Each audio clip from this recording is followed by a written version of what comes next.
Welcome to the channel. I'm doing this video today because if I would have found a video like this a couple years ago, I would have saved myself some time, some money, and a lot of aggravation. The video is questioning radial versus bias ply tires. The 4320 has 18.438 bias ply, and the 4440 has 18.442 radials. The 4440 used to have 18.438 bias plies, and then me in my bad wisdom put 42s on it. So I'll put up some pictures. When I bought the tractor, it had duals on it, and it had some off-brand tires on the inside. And when I took the duals off, the back of the tractor dropped quite a bit. Enough that you felt like you had to lean over the steering wheel in the seat, and it would hurt your back, and it looked funny. The drawbar even pointed towards the ground. So I said, I think I'd like to level it out. What should I do? So then, like a lot of us do, I turned to the internet. And I said, what's the best tire size to level this out? And everybody said, go to 18.442s. Go to radials, you'll love them. Well, that's just not the case. Now, this isn't going to be for everybody. Some people can put 18.442s, or the size doesn't matter. We're talking radial to bias ply on their tractor, and they'll love them. It all depends on the application. So what I mainly do is custom hay work, and we are in the river hills of southeast Missouri.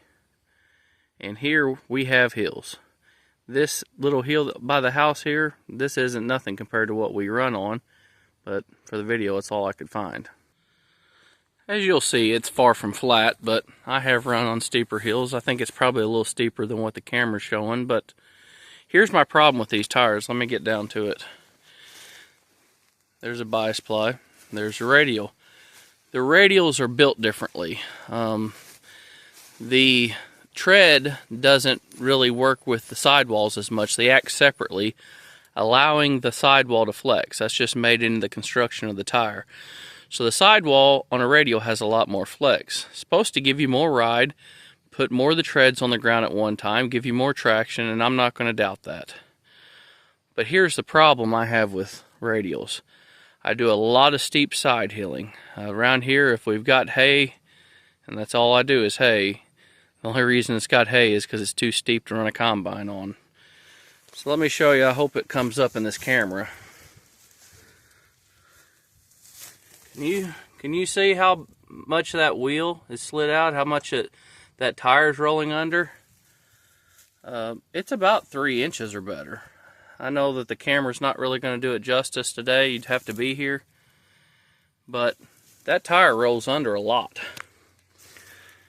And then, this isn't going to work good with the video, but that tread is actually rolling under on that side. The whole tread on the bottom of this tire on your downhill side is moved laterally 2 or 3 inches that way. That may not sound like a lot, but you can feel it in the seat. Let's go to this bias ply. Lower side bias ply. Looks like I'm on flat ground almost. I mean, nothing. I brush hogged this little hill before I made the video didn't bother me a bit on this 4320. Pulling the baler up here with this 4440, I mean, kind of gave me the feeling that we were in a little bit of a danger. I think we're far from flipping over, but that's my point on these tires. If you're in Iowa, you're in flatland, and you do row crop, go with the radials. I mean, they're a lot more money, but they last longer on the highway. They supposedly ride better. I haven't seen that with these radials. I swear, bigger tires on this tractor, heavier tractor. I feel like this 4320 rides better. They're about the same wheelbase. The 4320, when you hit a bump, you get that little doop of the bump.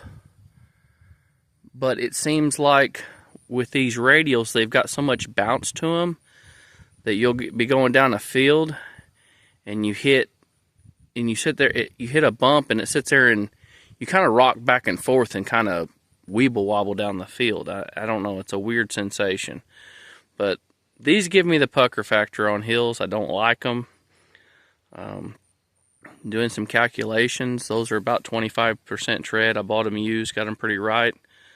And if I get some deep tread 38s, some 18438 bias plies, I don't think I'll lose but about 1 inch of height in the back.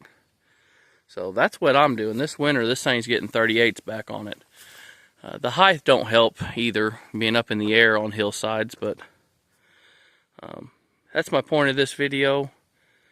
If you've got hillsides, and also the sidewalls are thinner on the radials, if you either have hillsides or you're in a position where you're in some real brushy stuff and you could potentially poke a sidewall with something, radials aren't for you. And like I said, I just wish I would have found that video before somebody telling me this, but after doing a bunch of reading and a bunch of research on this, it wasn't until I started having this problem that I started reading deep in the forums that people said, yeah, radials are not good for hillsides. But let me show you again. I don't know if the light's going to be good. We've got a major bulge there. That might be the several inches. And then it's actually pulling the tread in on the bottom.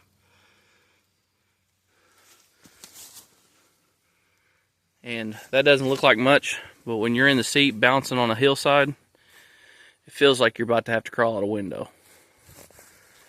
Old bias plies, nothing.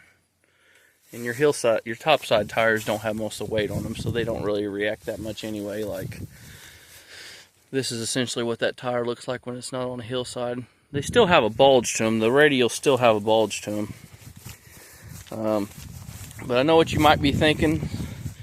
You might be thinking, hey, you got a baler on that. That's pushing that one down. That's what's making that tire bulge. That one's got a brush hog, may not be as much tongue weight. And that tractor is 2,000 pounds heavier. But I've had these tires on for 2 years, and I can tell you, if I took the baler off, it'd still be about the same. I've looked into it. But anyway, video's getting a little longer than I'd like it to be for this quick little thing about radials versus nylons or bias plies. But I just want to say, if you do a lot of steep hillsiding, and I'm talking most of the time with your hands on the window or your hands on the side of the wall or the roll bar trying to hold yourself in the seat, you might think again, guys, radials aren't for you. I'm telling you. These, I'd probably keep the same tire size, but this 18442 size was made for radials. It was kind of a radial size, and you cannot get that tire in a bias, or I'd just buy bias. But anyway, I've been wanting to make this video because there's somebody out there wanting to know the same thing as me. Should I go bias ply or radials for my application? A lot of stuff that could stick the sidewall, or a lot of steep hillsiding, go bias ply. I appreciate you staying to the end. I hope I helped you a little bit. If I can do anything else, got any questions, leave a comment, ask me anything. And if you got time, watch another video, hit that like and subscribe button. I sure appreciate you staying. And thank you, bye.